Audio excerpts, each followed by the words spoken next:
Hello and welcome to TechZam. My name is Abhishek and let's begin. So we'll be starting with projectile motion today, and let us start with the basic diagram first. Let's see, this is the y-axis and this is the x-axis I have. Now let us say that the ball is projected from this O point right here. The ball is projected something like this and lands somewhere here, like this, lands somewhere here. Let's say that this point is B. This point is marked as B. Now let us see that there is a point here where there is maximum height covered. So let's call this point as C, right? So far we have seen that the projectile motion started from this point O. This O, the particle from this O was ejected. It went in a projectile like this and landed at point B. Now the point C simply signifies that there is a maximum height reached. This height is called the maximum height which is reached, and this point is the starting point. This is the maximum height reached. So let's start with the calculation part. Let's assume point B. Okay, considering point B, we'll see at point B that in y direction, as we've already discussed in the previous lecture, that the equations of motion, okay, the equations of motion are defined for a one dimension. So if you have to apply this in two dimension, you have to split this into two axes, the x-axis and the y-axis, and then you can apply separately for both the axes and then finally solve the equations. So what I'm going to do is I'm going to be considering point B, and I'm going to be considering the velocity at point B, the acceleration at point B, and the displacement at point B. So I'm going to be using the second equation of motion, that is S is equal to ut plus half at square plus half at square. Now as we know that we are considering the displacement in the y direction, so Sy uy ay. Now if you look at point B, we see that there is no specific displacement in the y direction because the ball is already landed at this particular point. The displacement in the y direction is 0, right? Why is that? Because the ball is already on the ground, there is no displacement in the y direction. As for example, let's say at point O, there is no displacement in the y direction. At point C, there's a displacement in the y direction that is equivalent to h. At this particular point, this would be the displacement in y direction.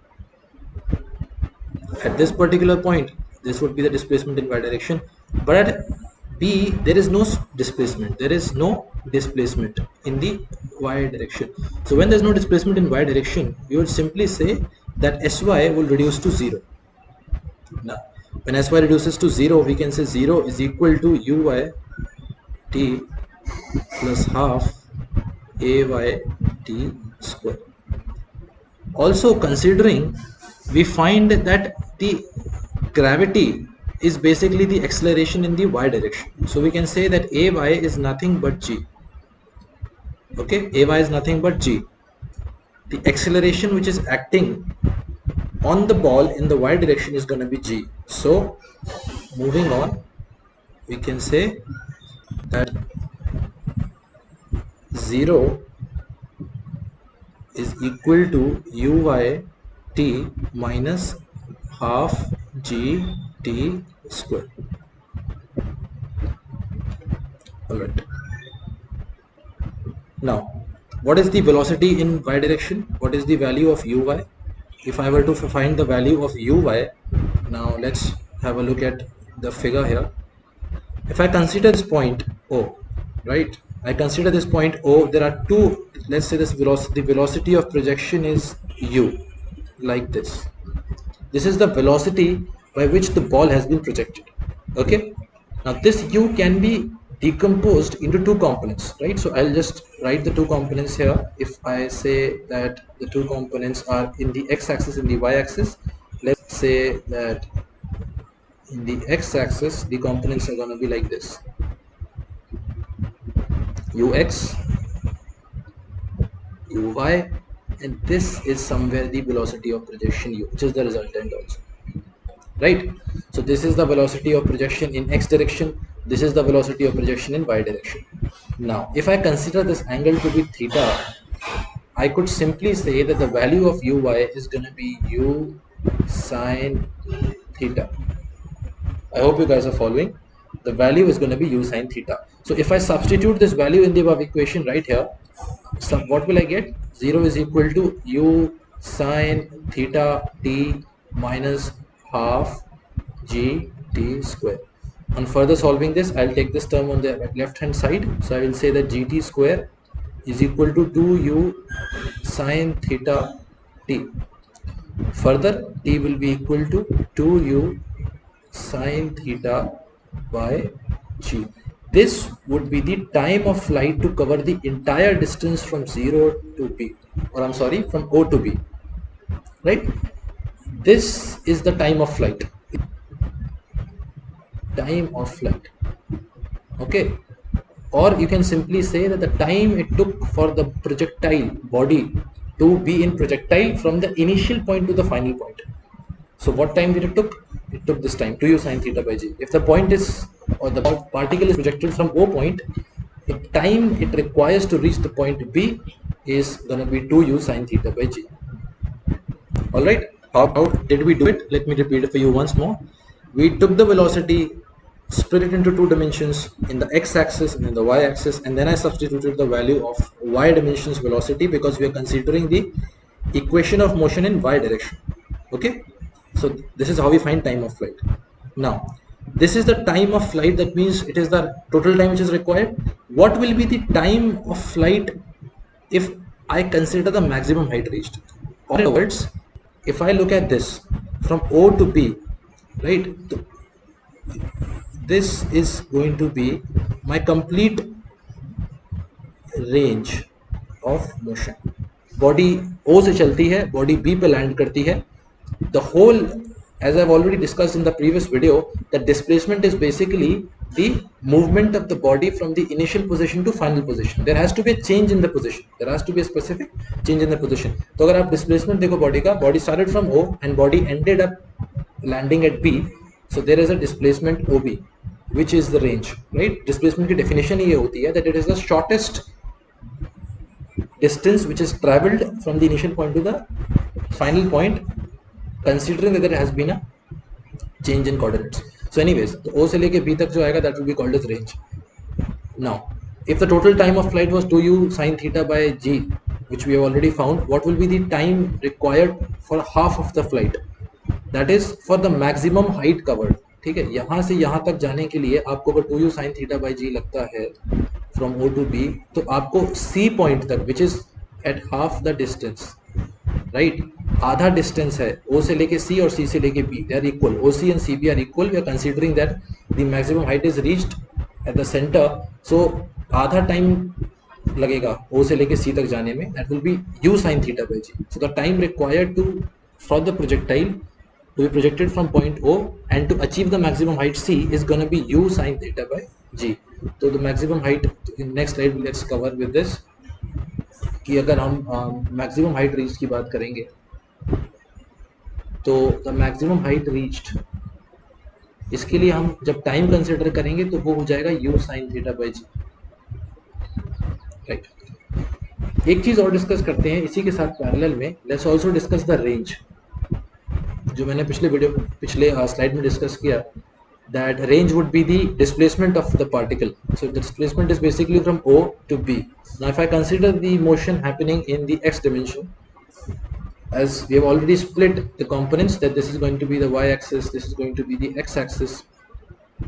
अगर मैं x dimension में motion consider करता हूँ तो मैं ये बोल सकता हूँ कि जो OB है that will be equal to u cos theta into t, right? अगर ये u होता, ये थीटा होता, तो x डायमेंशन में जो मेरी ux होती वो तो u cos थीटा ही होती.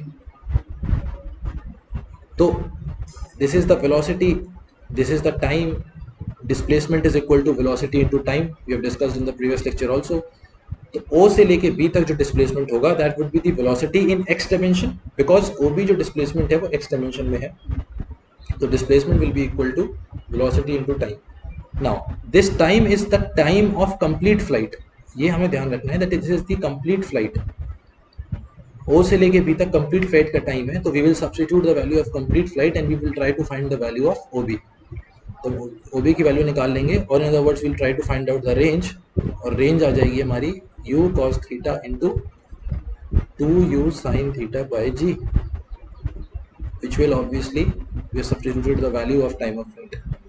Now 2u sin theta by g हमने सब्स्टिट्यूट कर दिया. We know that 2 sin theta into cos theta becomes sin 2 theta, तो उसको हम ज्योमेट्रिक रिलेशन से लिख देंगे sin 2 theta.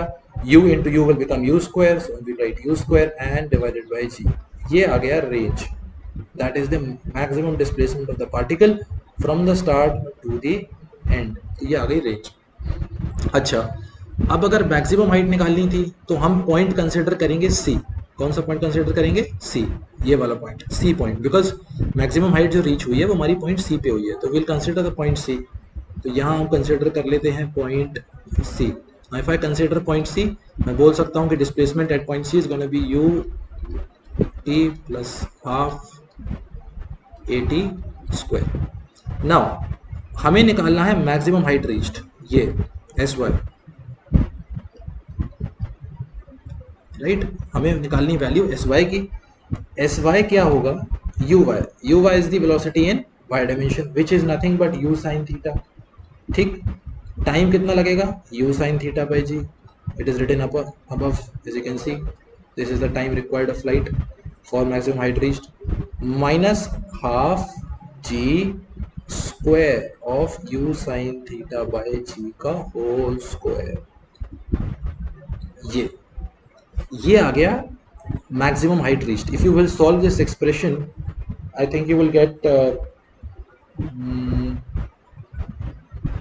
u square sin square theta by 2g. Yeah, you will get u square sin square theta by 2g.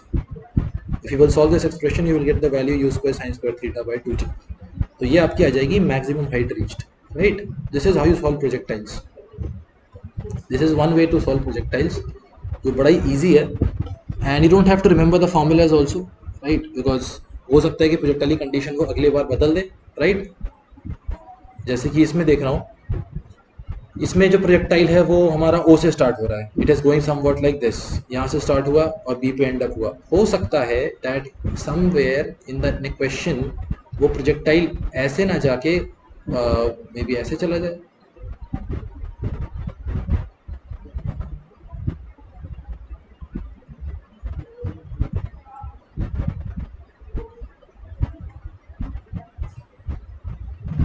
Okay.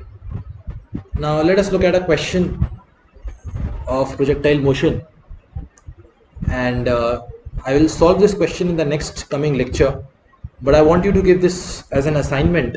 ये आपका assignment हो जाएगा for the next upcoming lecture. आप चाहें तो इसको solve कर सकते हैं and you can have a better idea of what exactly is a projectile. Question में पढ़ के बता दूँ आपको एक बार क्या है. Question ये बोलता है कि there's a vertical wall of 8 meter in height, as you can see. ये वर्टिकल वॉल है 8 meters in height. A jet of water is coming out from the nozzle with a velocity of 20 meters per second. ये nozzle लगा हुआ है. This is the nozzle, right? यहाँ से ये जो velocity है यहाँ पे लिखा हुआ है, it is the a jet of water is coming out from nozzle with a velocity of 20 meters per second. तो ये जो velocity है this will be u, right? ये आपकी u हो जाएगी. इसके आप दो components कर लोगे, one in the x direction and one in the y direction. Simple. उसके बाद उसने क्या बोला है? The nozzle situated at distance of 20 metres from the vertical wall. तो आपको उसने 20 मीटर्स का डिस्टेंस पहले ही दे रखा है, मतलब आपको उसने क्या प्रोवाइड कर दी? आपको उसने रेंज प्रोवाइड कर दी. उसके बाद find the angle of projection of the nozzle to the horizontal so that the jet of water just clears the top of the wall. That means बस मैक्सिमम हाइट जो है ना वो 8 मीटर्स की रीच कर जाए. तो ये जो उसको आपको 8 मीटर्स दिया हुआ है that is nothing but s y, maximum height reach, जो हमने पिछले वीडियो में निकाला है. तो उसने आपको रेंज की वैल्यू दे दी, उसने आपको u की वैल्यू दे दी, उसने आपसे थीटा पूछा है. This is something which is unknown, right? उसने आपको मैक्सिमम हाइट रीच्ड भी दे दिया है. In this case you will analyse it by the previous shown derivation by me. आप उसको एनालाइज करिए, try and find out the answer, and in the next lecture I will discuss the answer also. Okay, that's it guys for today. Don't forget to subscribe to our channel TechZam and keep updated. We'll be back with new videos. इसके बाद हो सकता है आपके लिए thermodynamics की faculty thermodynamics start कर देंगे. थर्मोडायनेमिक्स शायद इसके बाद लेक्चर अपलोड होगा. So you guys take care, stay safe, and don't forget that be an underdog. Thank you very much. I'll see you in the next one. Bye.